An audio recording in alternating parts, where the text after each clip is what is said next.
by Barbecue Sauce Chevrolet. Started this race in 7th spot. Marlin looks inside on the main straightaway as they cross the stripe. No move by Marlin. Well, he had a good teacher, but he may need a little bit more remedial work before he tries it himself. Bobby Allison from Hueytown, Alabama, driving for the Stavola brothers this year in that Miller American number 22. And I think people ought to call him the new Bobby Allison. His enthusiasm for Winston Cup racing has been renewed. He's just so much fun to be around. Let's take a look at Sterling Marlin, see if he's going to get by Bobby. Marlin pulls alongside, but he's not up far enough, and it's still Bobby's position. Not quite enough. Had he been just a few more feet further down the racetrack, he might have been able to take this spot away from Bobby Allison, but not this time. The measurement is if you can put your windshield post up parallel to that of the car you're going to pass, then the car being passed backs off and gives you the spot.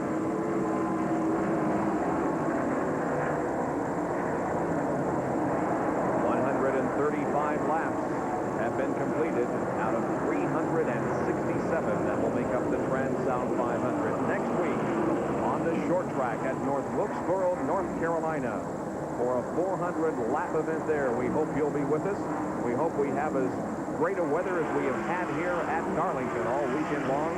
There was a threat of rain, at least there was on Friday, but when we woke up this morning, skies were clear and the sun is shining brightly here with a temperature in the upper 70s. There's a little irony to the Sterling Marlin ride at Hoss Ellington. You know who used to drive for Hoss Ellington, Bob, before a long, long time ago? Sterling's father, Cuckoo, drove for Hoss Ellington, so a second-generation driver still with the same guy. Buddy Baker continues to carry our in-car camera. He's in 9th position at the moment.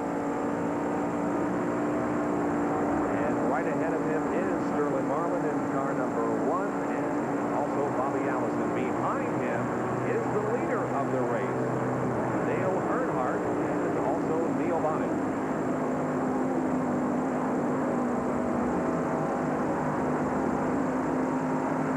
Dale Earnhardt has just lapped Buddy Baker, so we now have 8 cars on the lead lap, and boy, I'll tell you, Dale Earnhardt is just dominating this race. I'm still impressed with just how difficult it is to see out of one of these cars so early in the race. When you take a look at the windshield, it's pitted and covered with all the debris that's been kicked up by 42 cars. You know, you got to figure a driver like a Buddy Baker to have to do battle at 150 miles an hour, looking out a window like that, I wouldn't want to do it, would you? No, I think I would much prefer being in the position that I'm in. Now, Dale Earnhardt has also passed Sterling Marlin, so another car goes a lap down, and we have an engine, it appears, going, blowing in turn number 3 as a lot of smoke is coming from the Sterling Marlin car, and he dives to the inside of the racetrack. Marlin is in trouble. Well, it wasn't tire smoke before, it was just little puffs. And this will bring out a caution flag. He did not get into the pit area. He is low on the racetrack here on the main straightaway, and another caution period, our 3rd of the afternoon.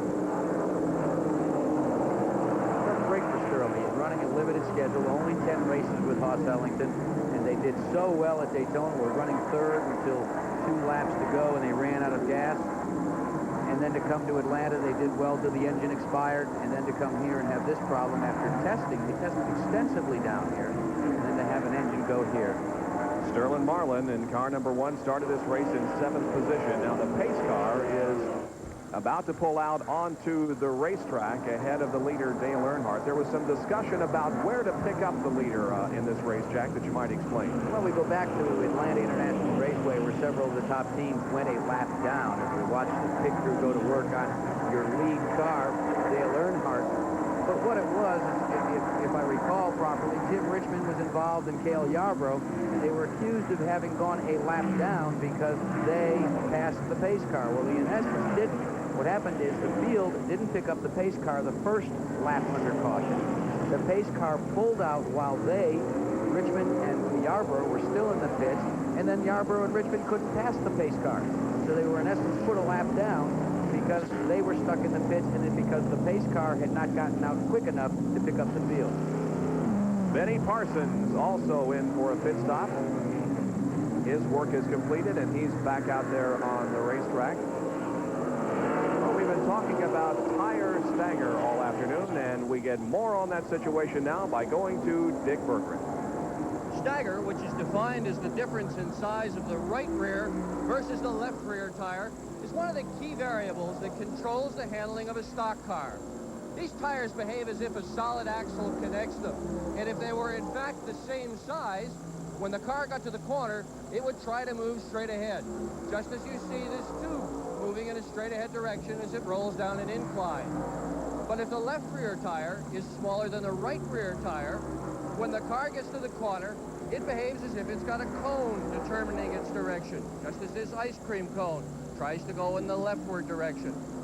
Now, these differences aren't major. They range, in fact, from as little as 1/4 of an inch to about 1.5 inches and a little more than that in any condition. But stagger is important. How important? When you see a competitor that's not running well in a stock car race, and he comes in and makes a pit stop and changes tires, he's not only putting on cooler tires that are faster, he's also almost certainly adjusting the stagger. And if he comes out and he's running faster than before, you can bet they got the stagger right. The Trans-South 500 is 142 laps old, and we are under our third caution period of the afternoon because of a blown engine on the Sterling Marlin car. We'll resume our activity from Darlington International Raceway in a moment.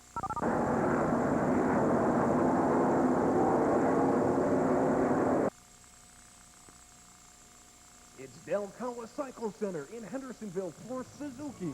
Delcoa for the best deals around. Here's a Suzuki 650 4-cylinder shaft drive, double overhead cam, and a 12-month unlimited mileage warranty. Price to move at $15.99. Or for those who demand nothing less than perfection, Delcoa Cycle features the new Suzuki GSX R Series. Lighter, faster, sleek styling they won't soon forget. Suzuki at Delcoa Cycle Center in Hendersonville.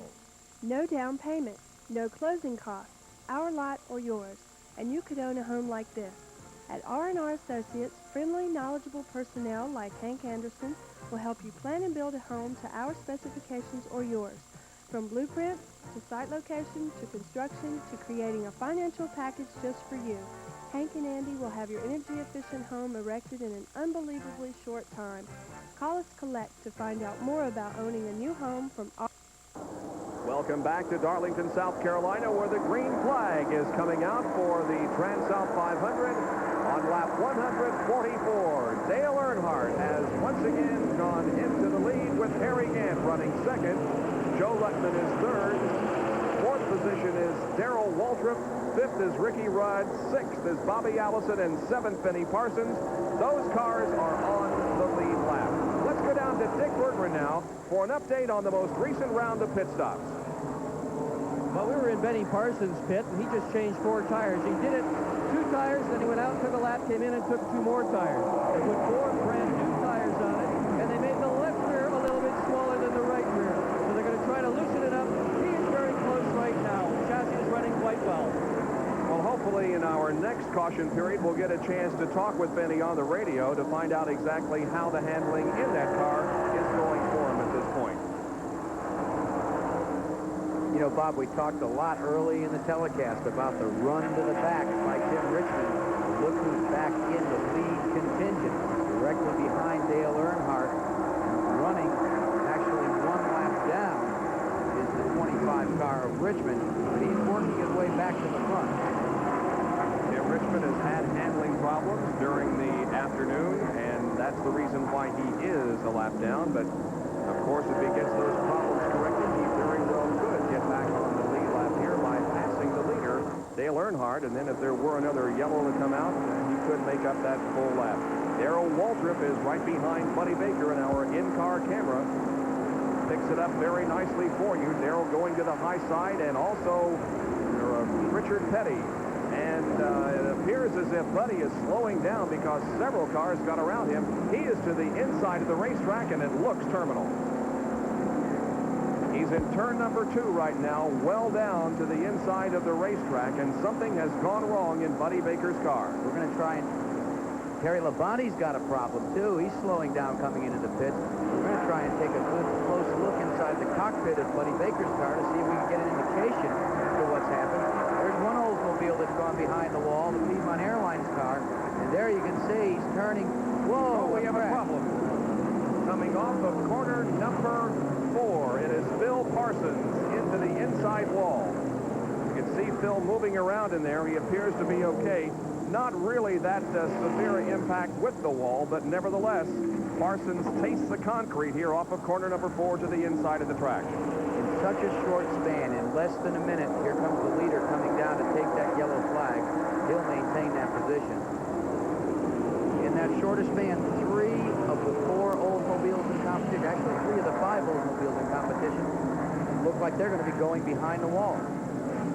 Body work back on the left front tire of that Phil Parsons car. He'll be coming in and repairs will be made to it, but I don't think that repairs can be made to the Terry Labonte car and the Buddy Baker car. We'll replay what happened up in turn number 4 with Phil Parsons. Here's the car sideways. Now he's trying to, he should have locked the brakes up there a little bit quicker than he did. He saw the wall, tried to straighten it out. In the rookie races, in the rookie meetings, they try and tell you, keep the brakes locked. Don't unlock them and let the car move. That wall is big and hard. Well, H.B. Bailey knocked down the wall there last year, and Charlie Luck had an accident in that location of the racetrack yesterday in the Grand National Race. We'll be right back at Darlington, South Carolina.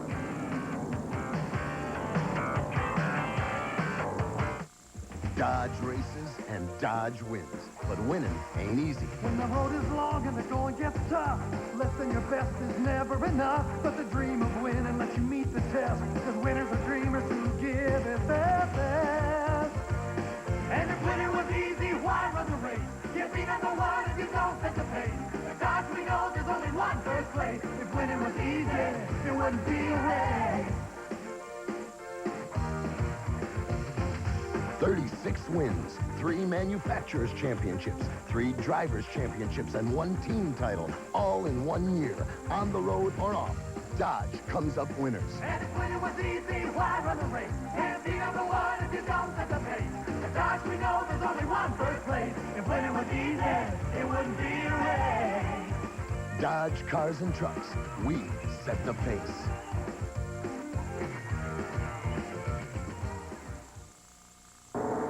Back at the Trans-South 500 at Darlington International Raceway, and pit stops are being completed once again. Benny Parsons is in for another time. Bobby Allison pulling out right ahead of him. The leaders, Dale Earnhardt, Harry Gant, Joe Ruttman, Ricky Rudd, and Bobby Allison all have been in 4 stops. This is Benny's 2nd stop in the last few laps as he made a premature pit stop.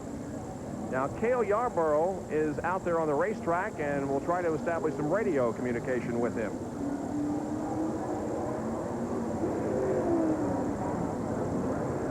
Cale, this is ESPN. We want to check and see how's your condition of the car now after that last round of pit stops. Well, Jackie, the car's not handling all that bad now, but I got a bad fist in it. And that caused me a lot of problems right now. It's pissing terribly bad through the center turns, and I just don't have any power when I come out of the turns.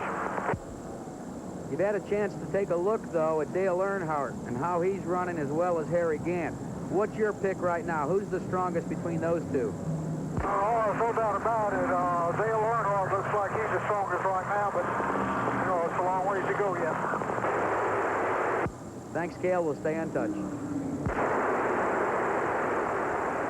Yellow is still out, 191 laps completed. Darrell Waltrip has come in for a pit stop, and he was in just a lap ago, so he apparently has discovered something not to his liking. I can tell you it could be one of several things, Bob, but a lot of times a driver will go out. They had made a choice of tire stagger with all their forward tires. They go out there, and all of a sudden the driver decides that there's something wrong and says, hey, let's go ahead and bring it back in and put the right ones on. We've got the time. There's a tremendous amount of black soot or something on the back of that car. That may be some problem with Darrell. Well, our mid-race recap as we are just over the halfway point in this 367-lap, 500-mile race from Darlington International Raceway. been the dominant force in this race. It's led 164 of the first 184 laps. The first half of the race was run in 1 hour and 51 minutes, and of course Dale far and away has led most of the laps. The average speed, 134.768 miles an hour. We've had 4 caution periods for a total of 17 laps, 6 leaders, 8 lead changes. And there are some of the cars that have dropped out of competition. Jeff Bodine's afternoon was over very early as a problem developed in that car just as the green came out. Hill and Allison, Thomas, Bouchard, and Boyce also have dropped out of competition, along with Sterling Marlin, Terry Labonte, Buddy Baker, Doug Hebron, Jody Ridley, and Phil Parsons.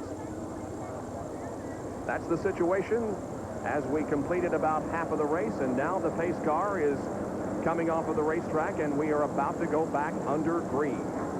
Harry Gant certainly in a challenging position to Dale Earnhardt, but Earnhardt has been the dominant force so far. Here comes the green once again. We're back to racing.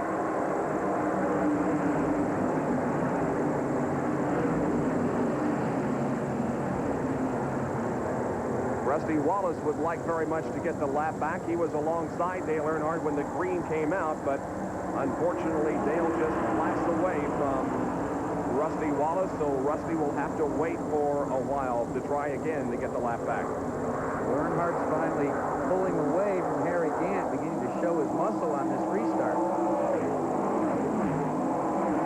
Really close competition there in the fourth corner as Joe Rutman and Morgan Shepherd and Cale Yarborough and Bobby Allison are running side by side, nose to tail, some real tight competition. Now Earnhardt has about a half a straightaway lead on Harry Gant, and Ricky Rudd staying also right there close to Harry Gant. The kudos have got to go to Ricky Rudd. He's been running a fine race right from the drop of the green flag. He's been right there. He hasn't led, but he's been right in the lead contingent, always ready to challenge if a miscue comes from someone in front of him.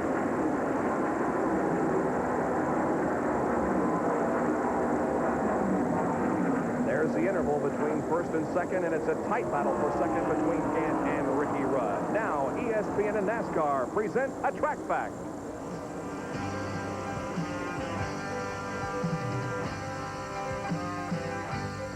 What Noah Danner is doing is not a new Olympic exhibition sport. Tire bouncing is just part and parcel to being on a pit crew. Now, why do crewmen bounce their tires? Well, what they're trying to do is stretch the rubber so that they can build the proper amount of stagger into them for use on race day.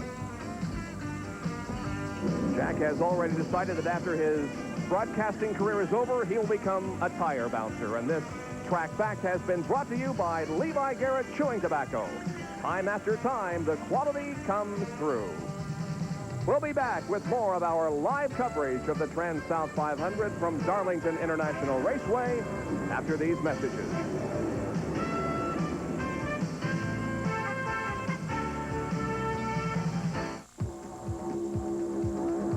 Just hear the stock cars rolling down that high bank track. Better keep your eye on number 5, cause he ain't looking back. That's Levi Garrett coming through.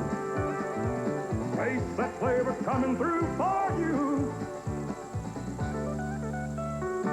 Time after time, the quality comes through. That's why Levi Garrett is the brand I'm proud to choose. Levi Garrett.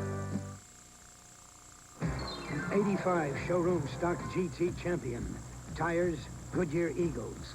The 86 Corvette. Tires, Goodyear Eagles. You either have Goodyear Eagles or you need them. The 85 IROC champion. Tires, Goodyear Racing Eagles. The 86 Chevrolet IROC Camaro. Tires, Goodyear Eagles. You either have Goodyear Eagles or you need them.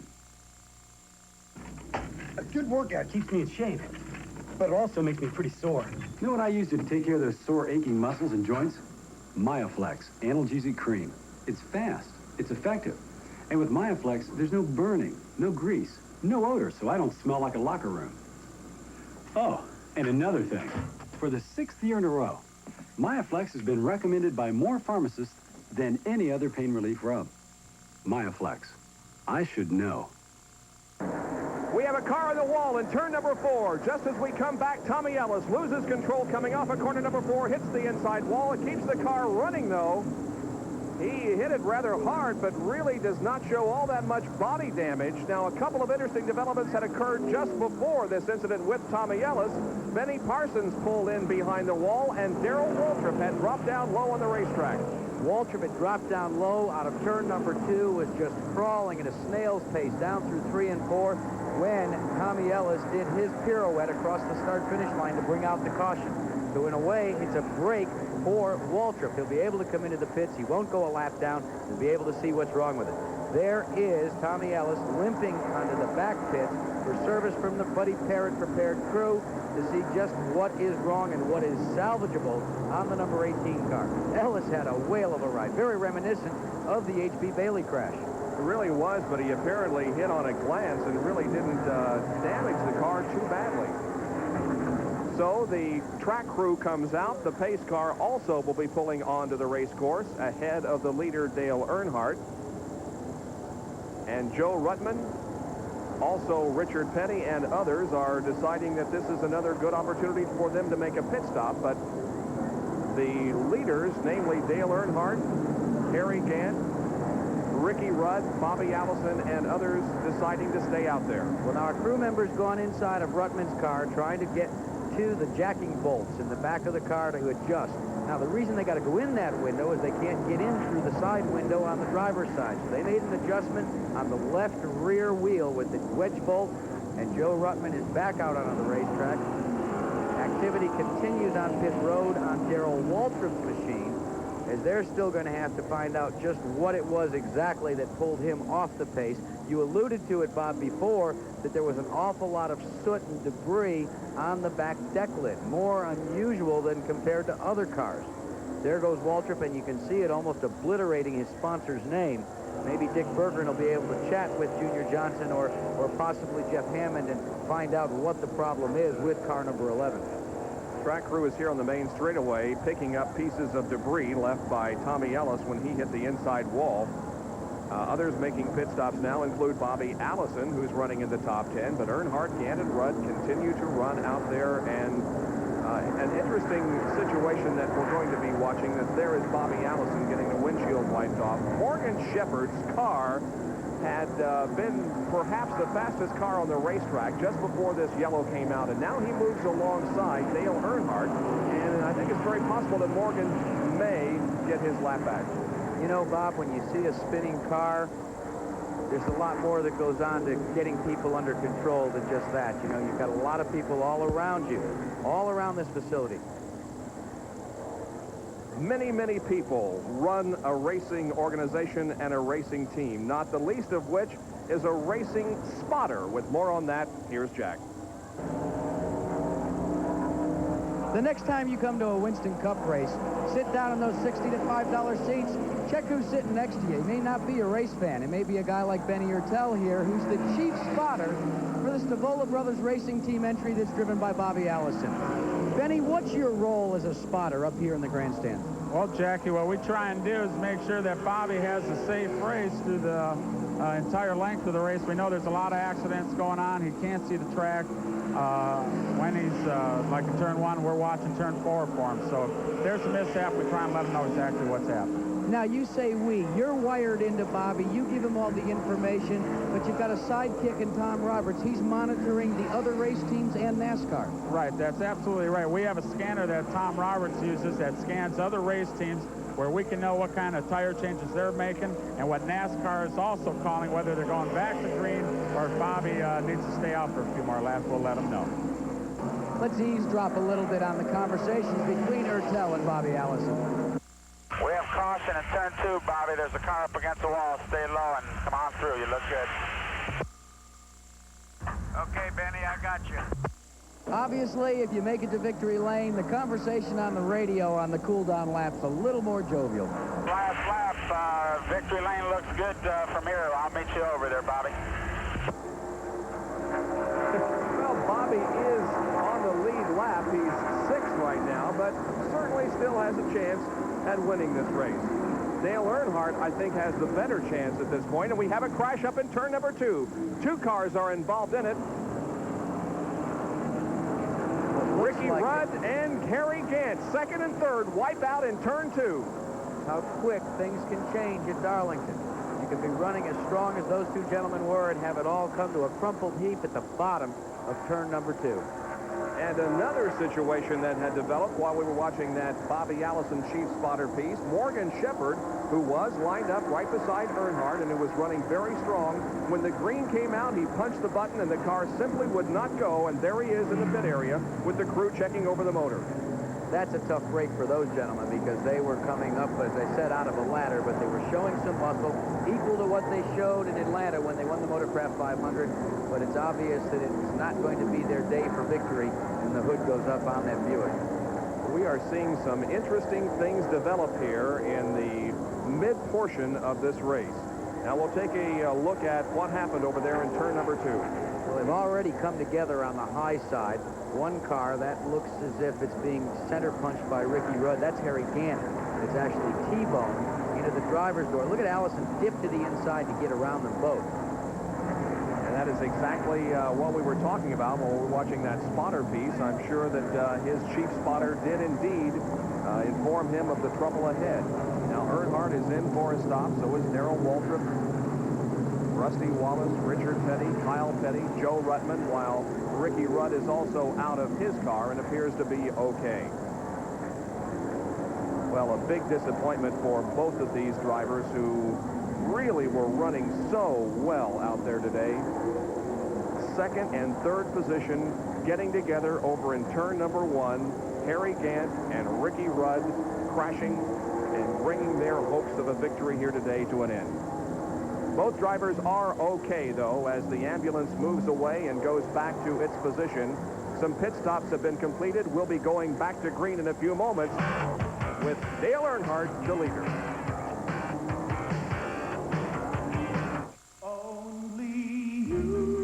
Just because you've washed your car doesn't mean you're finished. After each wash, you need some Armor All. On the dash, the bumper, and especially the tires. After all, when you're in love, what's a few extra minutes? Armor All. It's the finishing touch every time you wash your car. It's one thing to say you fight friction. It's another thing to prove it. Kendall Motor Oil did. First, ordinary piston rings were plated with pure gold. Then, a prestigious independent laboratory ran them under stop-and-go driving conditions for 5,000 miles. The results? Look, Kendall protected the soft gold. A remarkable test only Kendall has taken. Now, doesn't that tell you something? Kendall Motor Oil, for protection worth its weight in gold.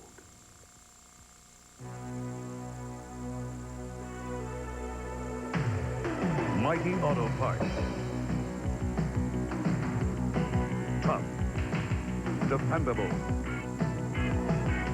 Backed by a mighty guarantee. Next time, go with a mighty pro. He knows what it takes to keep your car in shape. It takes a mighty parts to please a pro.